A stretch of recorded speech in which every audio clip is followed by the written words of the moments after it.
Thank you all for being here. My name is Jay.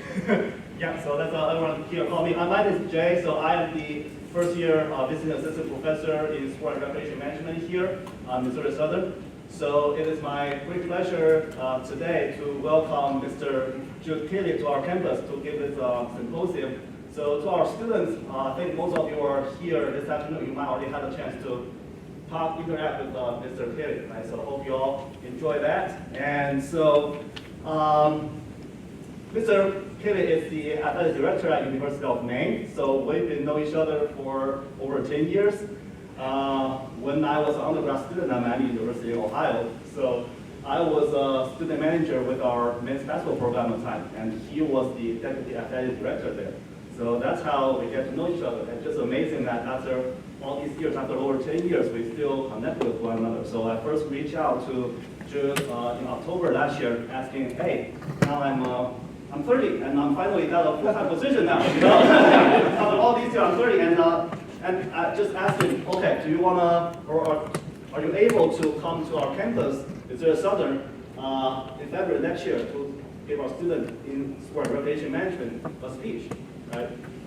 And to my surprise, he just, without a hesitancy, said, yeah, no problem, I'm happy to, right? So maybe because I reached out really early, right? Because otherwise he had a schedule that is fully packed. But we're just really, really grateful to have Mr. Killy here. He had a flight, 11 hours, 30 minutes from Bangor, Maine to here last night. Pick him up at Springfield Airport. So, yeah, so let's welcome Mr. Killy and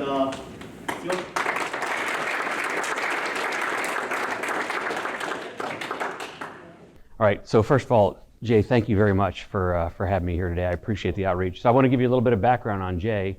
So he was the manager for our men's basketball team, and then he worked in our marketing department when he was a grad student. But what I can tell you about him and his work ethic was he stood out, and this is great. This is a great life lesson for you and a great example.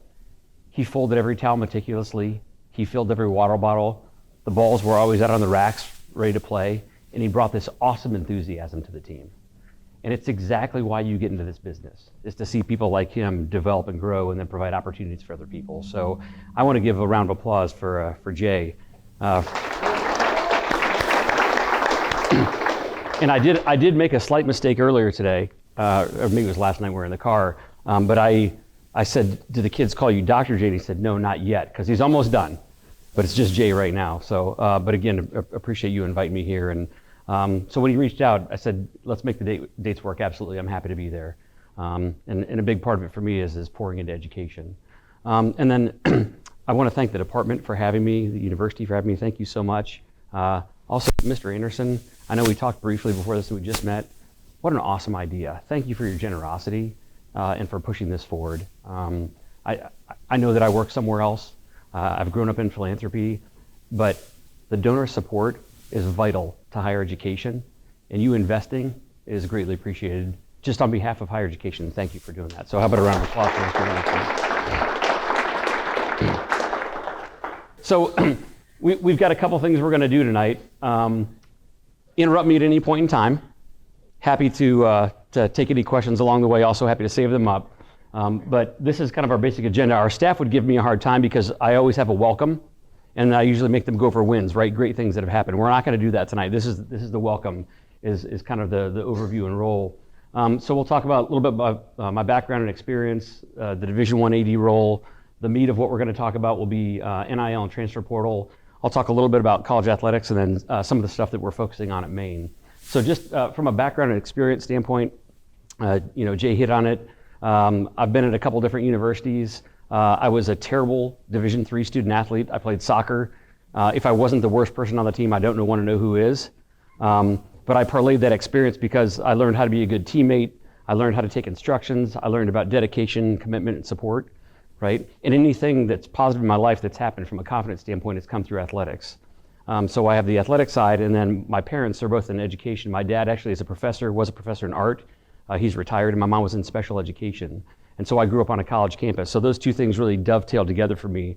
sport and higher ed, it was the perfect combination. So I always think that's really, really important as you're talking to a group or connecting with people, just so they understand what your perspective is, where you're coming from. And so that's really my background in terms of why I got into the business, and it's really to create development and growth opportunities for young people.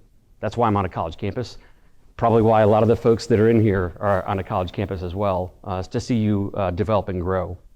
And so, those parts are important just from a STOP standpoint, and I'll be really brief on this. I've been anywhere from NAI to Power 5. I worked at Notre Dame College of Ohio. As I was just getting into the business, it was NAI when I was there, then it was Division II. It's since shut its doors. It was a women's only school when I was there. I worked at my alma mater, John Carroll University, as a student in sports information. I worked at Ohio University to get my master's degree in their athletic department, Division I, mid-major level. I worked at the University of Pittsburgh, which obviously wasn't then, but now is in the ACC. I worked at Miami of Ohio for about 15 years in escalating roles there, progressive experience. Then I now work at the University of Maine. I just celebrated my 2-year anniversary at Maine. So that's a little bit about the background. The Division I AD role, this will be the least informative thing I tell you all night. It doesn't matter what the title is. It doesn't matter what your role is or where you are. You have to be nimble in leadership, and you have to meet people where they are. It's really simple. Whether that's your president who would verify those things, probably with a bunch of other things as well, or if that's being the AD to Division I school. I know Rob and I were talking earlier today. He and I face similar issues and similar challenges. They might be slightly different or slightly nuanced. The real difference right now is part of what we're going to talk about a little bit is what's at stake in Division I in particular with the House settlement and some of those other types of things. But in terms of the day-to-day, I shared with some students earlier today, every day is different from 8 a.m. till 6 p.m. every day. That time is for our students and staff. And if we have games, it's later. Before 8 o'clock in the morning is my time to get my stuff done. And then after that, it's my time to get my stuff done or spend family time or whatever else. But every day is different, whether it's meeting with students or our senior staff or coaches or deans or our president or across campus. Those are all the roles that we fill. And I will say my objective at Maine, and by the way, we're the only Division I school in the entire state of Maine. So imagine if you took about a 4 or 5 hour radius around Joplin and there was no other Division I schools, or take, in your case, no other Division II schools and no other Division I schools. Right? We've got a pretty wide swath of fandom in that regard. But my objective is really to try and lead our department in a way that meets our administration, donors, and sponsors, and students and coaches to support them as best I can. And I think that's reflective of what anyone does in a quote-unquote leadership position. I also don't think you need to worry about the title. You could be in a leadership position in anything that you're doing. So, and we can talk more about the Division I AD role later if there's an interest. So who was here this morning? Okay. All right, so I want to spend a little bit of time talking about some of these current issues in athletics. So first and foremost, I put quotations around House because the current settlement that's up for debate is really 3 different lawsuits. There's 3 different names, but House is how it gets referred to as. That's one of the 3 names. So the House settlement is really about name, image, and likeness, about antitrust, and about employment with student athletes. And this is really being settled at the Division I level. There's 2 parts. There's a back damages piece and then a forward movement piece. The back damages piece, again, we talked about this morning, $2.8 billion. $2.8 billion is what's expected to be paid out from that. And that's going to go to basically any student athlete at the Division I level from 2016 through 2014. That's who has the potential to be part of that class. Now, all that's being settled and decided differently by the court system, and who's actually going to get paid what from that, whether you're a men's basketball player, women's basketball player, football, swimming, we have nothing to do with that. The responsibility from the NCAA and from the Division I schools is we have to provide those resources. So at the University of Maine, we have a contribution that we will make that's several $100,000, and we will make that over a 10-year period. And every Division I school has that responsibility, varying amounts pending your conference, et cetera. But that's where the $2.8 billion is coming from, along with the NCAA. So that's the back damages piece. There's no, quote, opting in or opting out of that. That's happening. Again, presume this settlement is accepted, which we'll know that fully on April 7th. The forward movement piece is, has anyone, before today, had anyone heard of opting in or opting out? Had anyone heard that phraseology? Okay, so the opt-in and opt-out, the two different tracks are essentially this. Again, it's a Division I school. If you opt into the settlement, you are agreeing to a cap on every team's roster. So like baseball is the example. How many students are on the baseball roster here? Okay. How many teammates do you have? What's your total number on your roster, do you think? 40. Okay. So in the house settlement at the Division I level, if you opt in, you can have no more than 34 student athletes in baseball. That is your guaranteed cap number. Okay? And there's a number like that for every single Division I sport if you opt in. The upside of that is that currently at the Division I level, you can award 11.7 scholarships in baseball for a roster of up to 40 people. In this new scenario, if you opt in baseball and in other sports, there's the cap to the roster, but there's no limit to the number of scholarships. So in baseball, you could have 34 student athletes on 34 full scholarships in baseball, right? And that's one example. Football, the number is 105. So currently at the Division I level and FBS, Football Bowl Subdivision, right? So think of all the schools that you want to think of. There's someone in this state that's a Tiger of some sort that might offer a number of scholarships. They're going to go to the 105, right? Or at Miami of Ohio, where Jay and I are from, they're also at the FBS level. They're at 85 scholarships. They could go to 105. I don't know if they will or not. And then you have schools like the University of Maine, where FCS Football Championship Subdivision, we have 63 scholarships. So we could, in theory, go to 105, which we're not going to do. So again, that's the opt-in piece. It caps your roster maybe to a smaller number, but it does not restrict the number of scholarships that you could award. One of the other pieces of opting in is that you can actually direct pay student athletes for NIL. So if you're on a poster, if you're signing autographs, if you're advertising the university or university programs, you actually could sign an agreement with the university that says that you're going to get paid to do that at whatever the value is. And then another component is for any NIL deal that's $600 or more, basically it's subject to submitting it formally through the university compliance office in a process. Right now that doesn't have to happen. So those are kind of the basic premises of opting in. The opt-out piece essentially is there's no restriction on your rosters.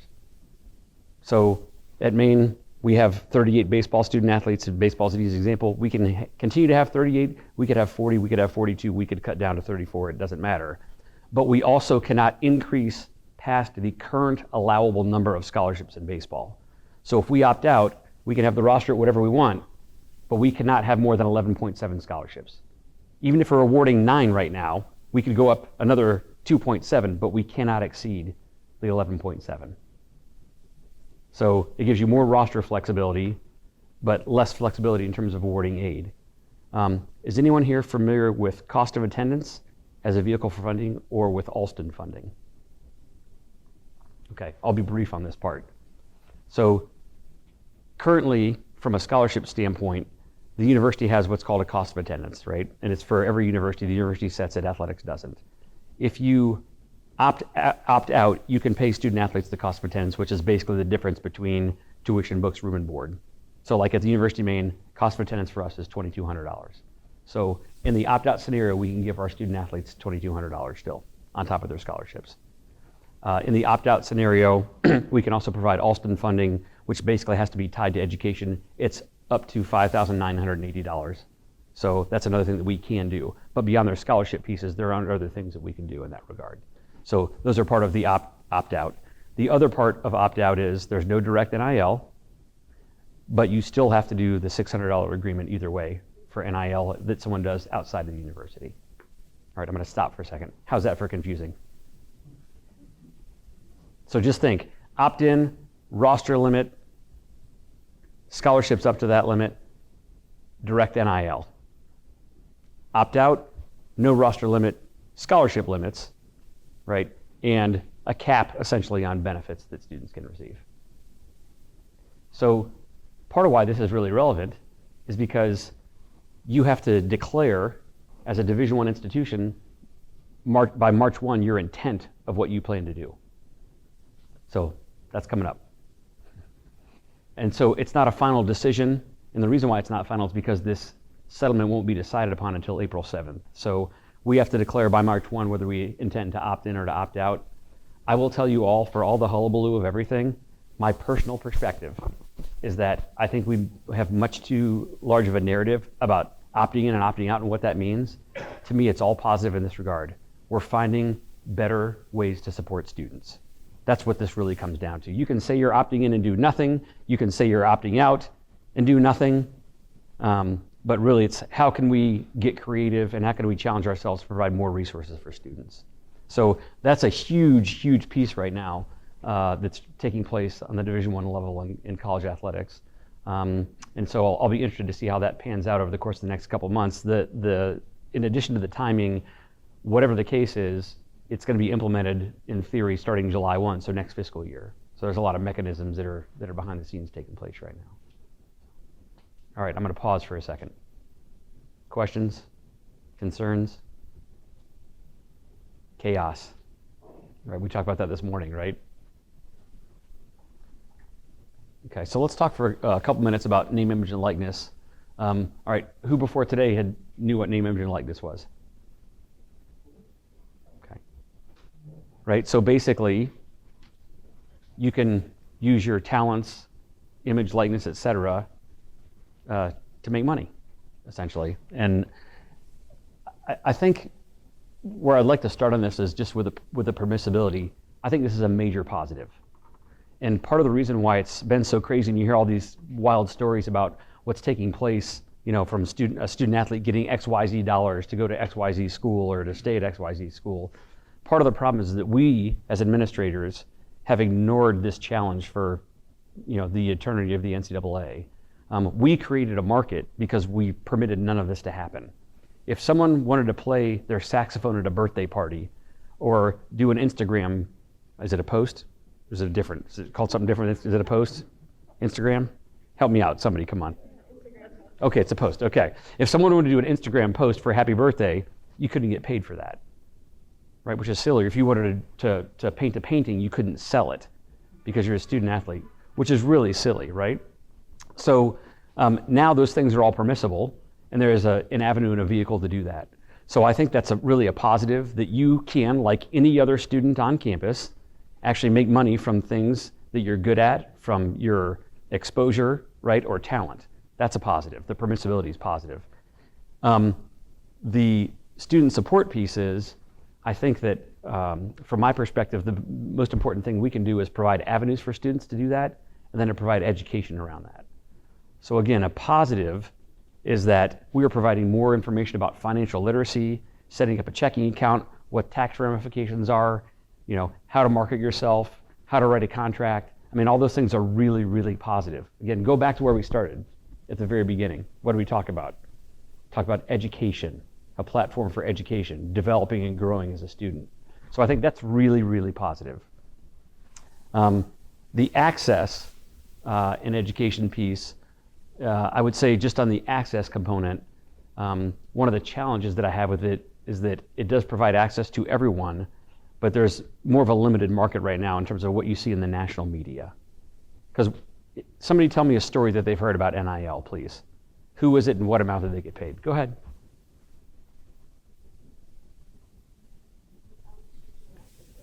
Yeah, go ahead. Go ahead, Haley. Come on.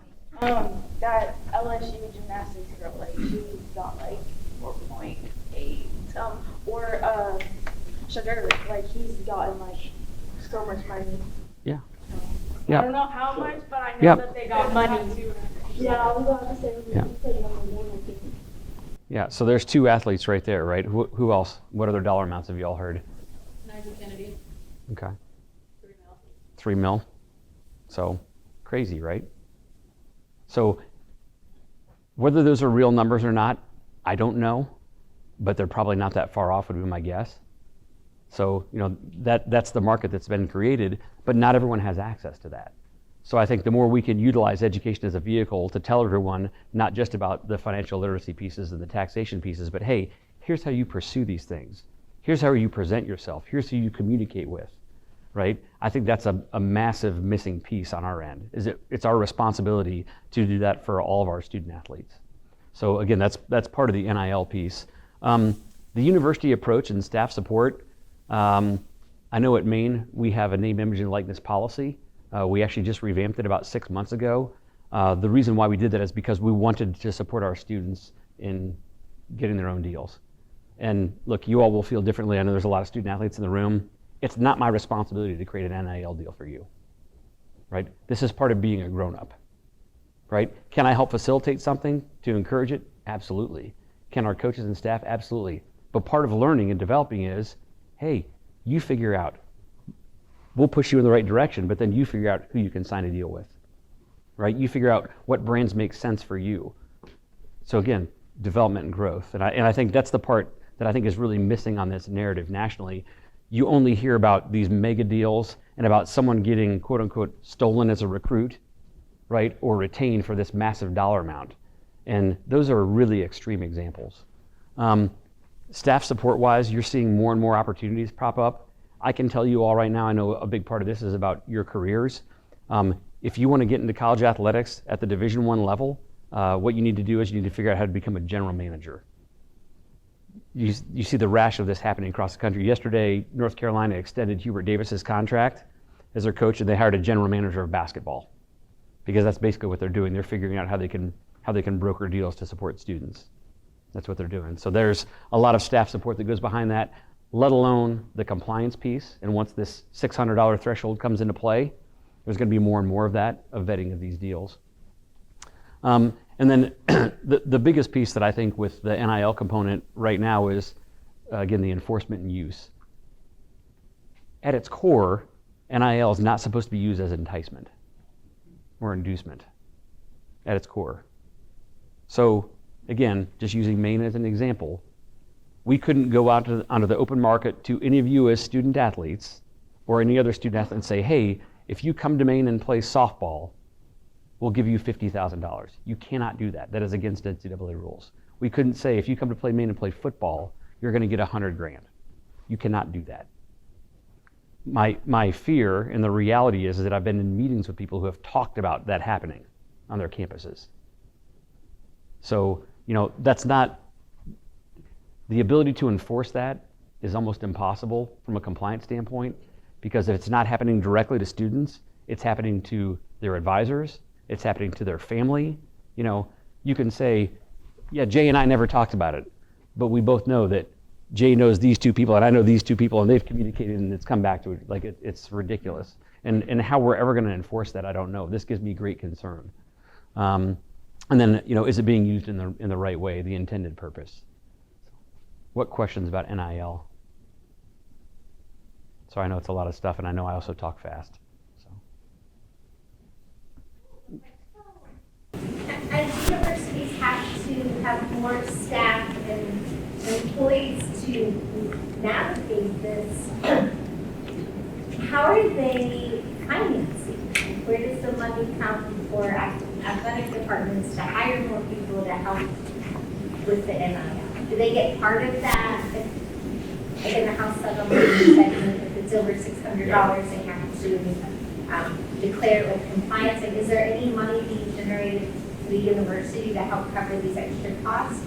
No, not through that. Now, there are different things that are taking place at different levels. I know for us, we are assigning that as an additional duty, essentially. That's just the reality of it. We're breaking that up among different staff members. We're not going to hire a general manager. We'll probably have someone who will help, in some capacity with brokering deals, which right now you can help coordinate, you can help facilitate a deal. It's like a coach could help say, hey, go talk to, and this is a sponsor in Maine, Bangor Savings Bank. We can make that connection, but we can't say this is what the dollar amount should be and what it should be worth, kind of thing. But yeah, it's different for every staff, and you'll see a lot of the things like I was mentioning with North Carolina basketball. You're going to see that more and more with football and men's and women's basketball, at the Division I level, particularly the Power 4 level, right, with the ACC and the Big Ten and the SEC and all that. So they're finding different ways to fund that. On my level, at the FCS level, there's not a funding mechanism for that. The choice is going to be, what aren't we investing in, or are we raising money or soliciting a sponsor or doing something different with that revenue? But good question. Yeah, Ben. I have a quick question. So, do you know how the NIL situation is for like international students? I heard that in like many E1s, for example, like basketball, especially like people from Europe, they are not allowed to get NIL money because of like the visa they already here. What is there? Is changed at all? It has not changed. So essentially what Ben's alluding to, not alluding to, what he's saying is that if you're an international student, you cannot be paid through NIL in the United States. It actually could potentially conflict with your visa. Again, and we actually sent a document out to all of our international student athletes and basically told them, hey, this is how this reads. Please consult an attorney before you do anything. That said, there are some nuances to all of that. One of them is that if you go home to your country and do work in your country, you can get paid in your country. So you'll see a lot of teams go to the Bahamas or go to, England or whatever it might be, or a lot of student athletes go home to Germany, right? Hypothetically, right? They'd go home and do an autograph signing, and they would get paid in their home country, and then they just come back to school. So you can get paid for work and/or services that are legitimate, in your home country in some capacity. The other part, and again, this is very nuanced. No one take this as legal advice, please. I'm just telling you, this is what's been shared with me, is that there's a difference between what's called active NIL and passive NIL. So active NIL would be if I was connected with a company and I was putting out on my own social media the things that I was doing to support that company. Passive NIL would be Ben works for the same company, but I am promoting what Ben's doing. Ben's not promoting it himself directly, but I'm promoting it. So like one of the things that's really popular right now is student athletes will do a lot of deals. There's a bunch of companies that do it, with companies that make replica jerseys. You can put your name and number on a hat, on a t-shirt, on a jersey, whatever else. So a lot of international student athletes will do that. And on the advertising, instead of it being the student's face, on the advertising it'll just be an avatar, blank, right? And then the student athlete won't promote it, but someone else will promote it. Someone else will like it, favorite it, whatever it, email it out. So those are some loopholes that people have really, been working on. And we've done our due diligence in terms of what that looks like. I don't love the fact that it has to be different for international students. I don't know if that's going to change or not, but that's currently the landscape. Yeah, really good question. So we visited a lot about financial commitments from institutions, right? And what that might look like as things change in this new landscape. There's obviously a major difference at the FBS level from a Marshall or Western Kentucky versus a University of Alabama or University of Missouri, for that matter. Do you see a split of really, and this is probably not the right terminology, of the haves and have-nots really at the FBS level, what level they can be able to contribute? FBS is not equal, obviously, at every level. So do you see a split there potentially, again, of a change in those institutions' alignments, even though they are at the FBS level? Yeah, formally or informally, something probably going to be in some capacity. The things that bind us together as Division I institutions right now are really access to Division I championships, right? If at Maine, this just happened. We won in women's soccer in Americans this year, so we made the NCAA tournament and we played at Wisconsin. Right. That's really important to us because we want our students to have the same opportunity to compete in the same postseason tournament as every other Division I school. Right. That's a really important part. Another important piece that ties everyone together is revenue distribution. So like the basketball tournament, right? The men's and women's basketball tournaments generate a lot of revenue, and so we all want access to that, and we all want access to the revenue as well. So the last piece is really in terms of, the governance structure that ties everyone together to the Division I level. That probably is going to get a little bit more nuanced and change a little bit.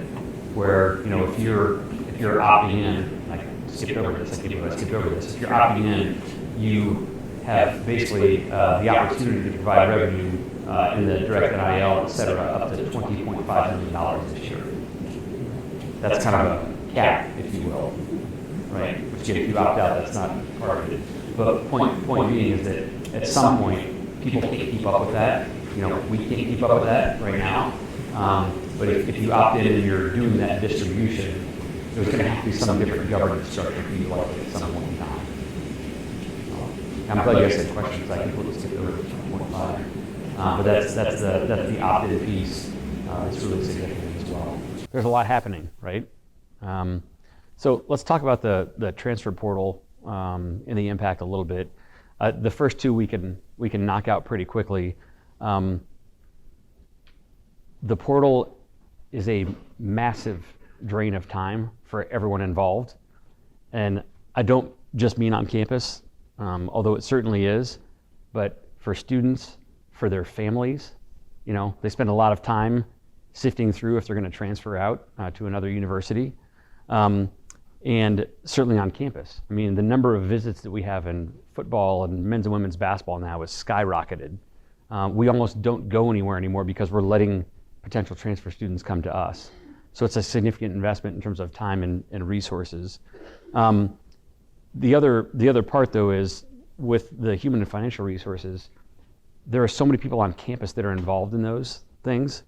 So like when you look at this piece here, think about your academic support staff. Think about people across campus who are reading transcripts. Think about professors and faculty who are hosting prospective students. I mean, those numbers are skyrocketing right now. So that is a real time commitment for everybody involved. And of course, that also involves money, right? When you're hosting people on campus, taking people to dinner, shuttling them around campus, et cetera. So all those things are human and financial resources are not insignificant in terms of being tied up with that. The education and graduation pieces are really interesting. This is a personal perspective. I don't know that we really have thought this through. I'm really concerned about that part because of the impact that it's having on our academic support and on our faculty and on our provost and also on people in terms of their progress towards their degree. So the big issue with the transfer portal is you've always been able to transfer basically to another school. It used to be you had to sit out a year, right? And then you would become eligible after you sat out that year. Now you can transfer and then you can play immediately. Well, now you can transfer and play immediately, and you can do the same thing next year and the next year after that. So what does that look like to your coursework? You're going to have to meet some progress towards degree expectations, right? Number of credit hours, GPA, et cetera. But if you transferred 4 years in a row, how much more schooling would you have? Probably a couple years, right? You're going to assume that every credit you've ever taken is going to transfer from every other school. What if you transfer 4 years in a row and the first two schools you had accepted everything and the next one didn't? Or the first two, the second one didn't, but the third one did. I mean, it's incredibly convoluted. And I just don't think the way the system is set up that it really provides the right focus on education. And I think that's where we really, in athletics, really missed the mark, at least at the Division I level, is that I think that really what should be the separating factor is that we are an institution of higher education first. If you're coming to school, you're there to get a degree. If you're not there to get a degree, then you shouldn't be there, just like any other student. It's okay. There's different life choices and opportunities. So the education and graduation piece is definitely a focus. The life lessons piece, I really struggle with the transfer component, and I want to be clear about this. I do believe that student athletes should be empowered to make choices. 100%. You should be able to choose to go where you want to go to school. That's important. I also believe that we need to do a better job administratively and with coaches of pushing through things. It shouldn't be when you hit something hard, you just change course. That's not how life works, right? And again, that's applicable to coaches too.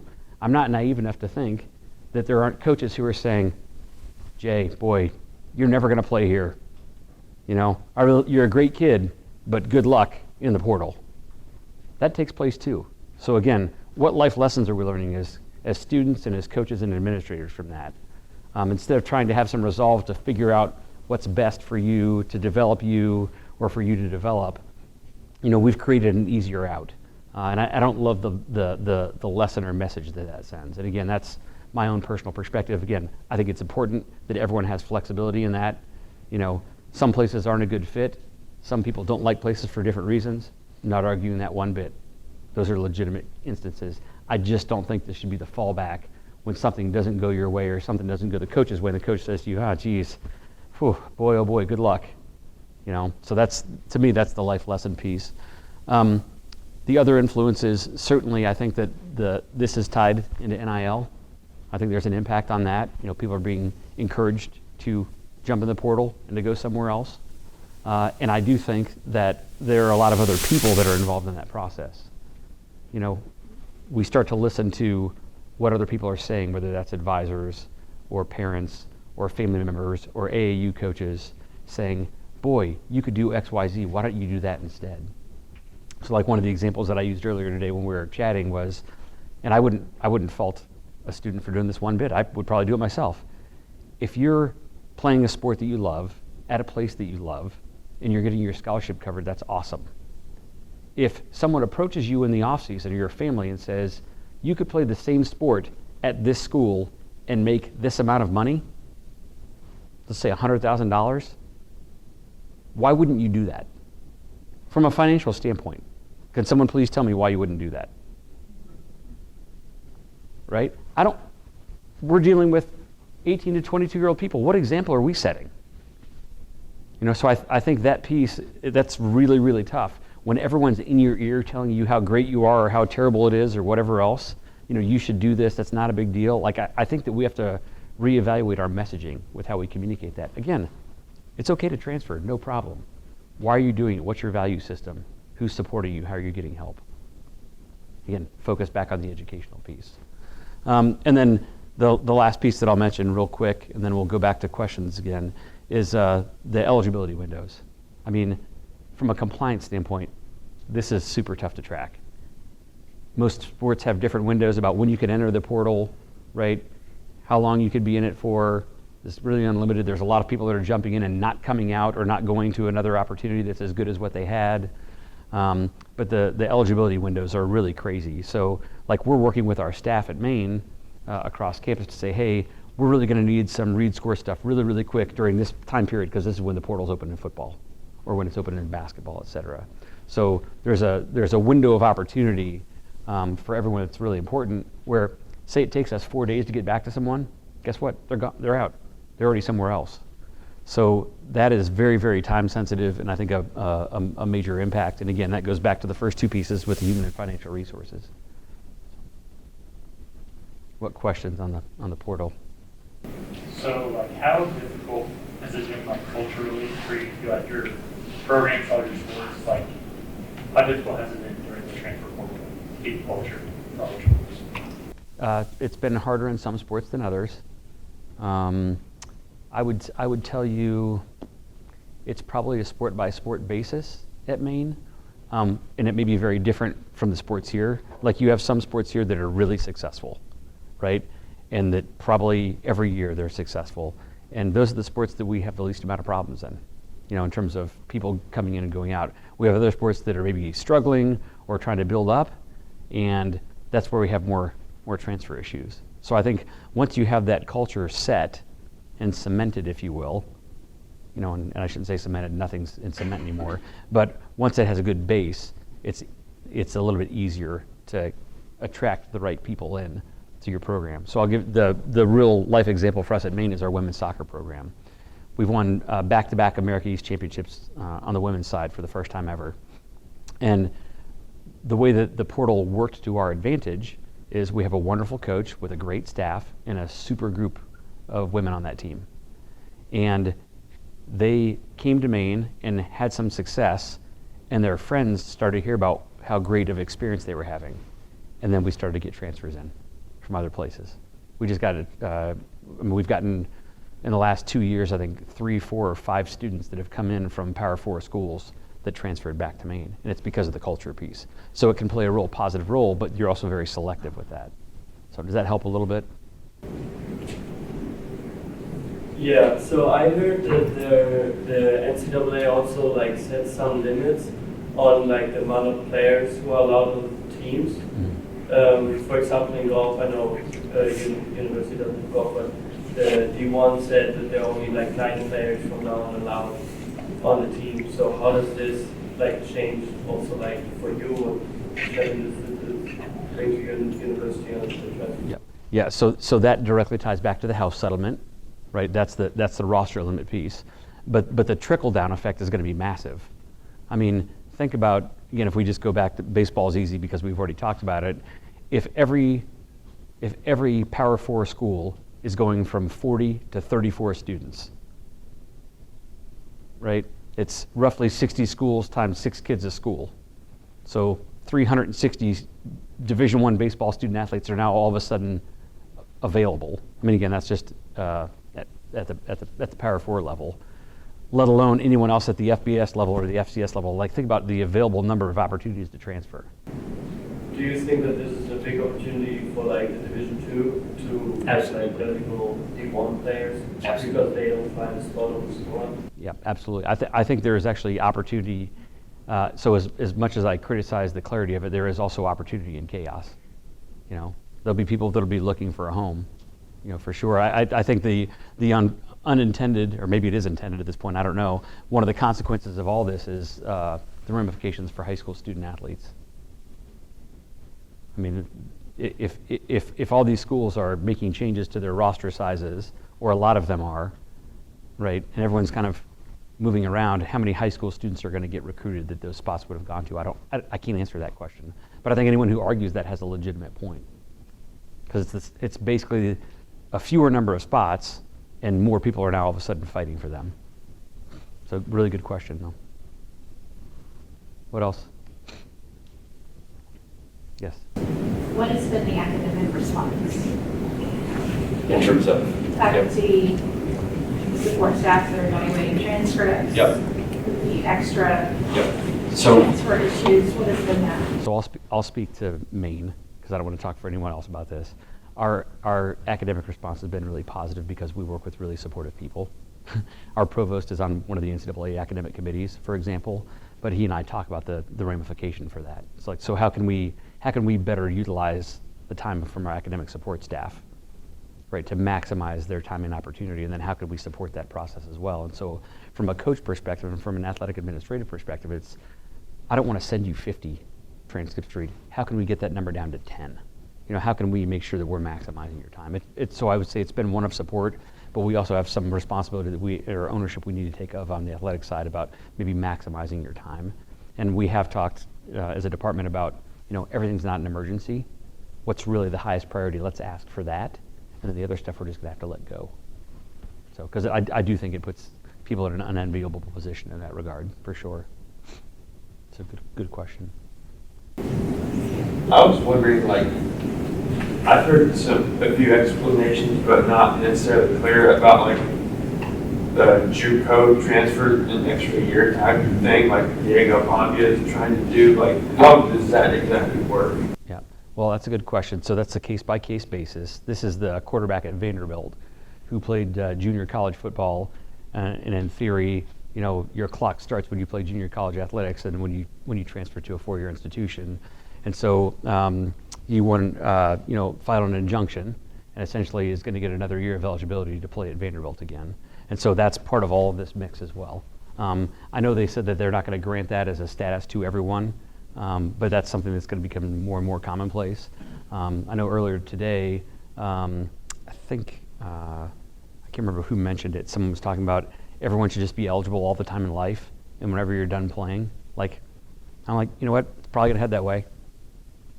I mean, that wouldn't shock me. So my guess is there'll be more things that are more nuanced over time. But there's so many lawsuits out there about so many different things right now. I just don't know that that's worth fighting anymore. Is that rule something that could only be passed in D1 and like not in D2? I have no idea. I thought. Because I saw something about how like the board for D1 was like more so on the side of passing it, and then the board for D2 is not. okay. And I mean, opposite of country, that doesn't work. but I just didn't know if there was like something like where you pass for one. So in terms of legislation, that particular piece, I don't know. Yes, we do have a different governance structure than Division II does.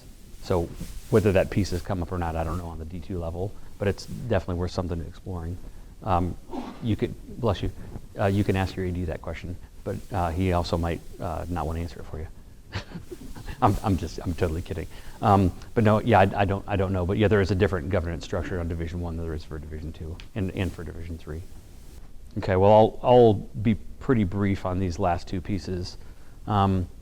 So the reason why I just listed it as new and ongoing litigation is I went to the Division I part of the NCAA convention in Nashville in January. And when the president of the NCAA, Charlie Baker, gets up and talks about this is one of the biggest challenges we have, it's because it's really, again, my words, it's really nonstop right now.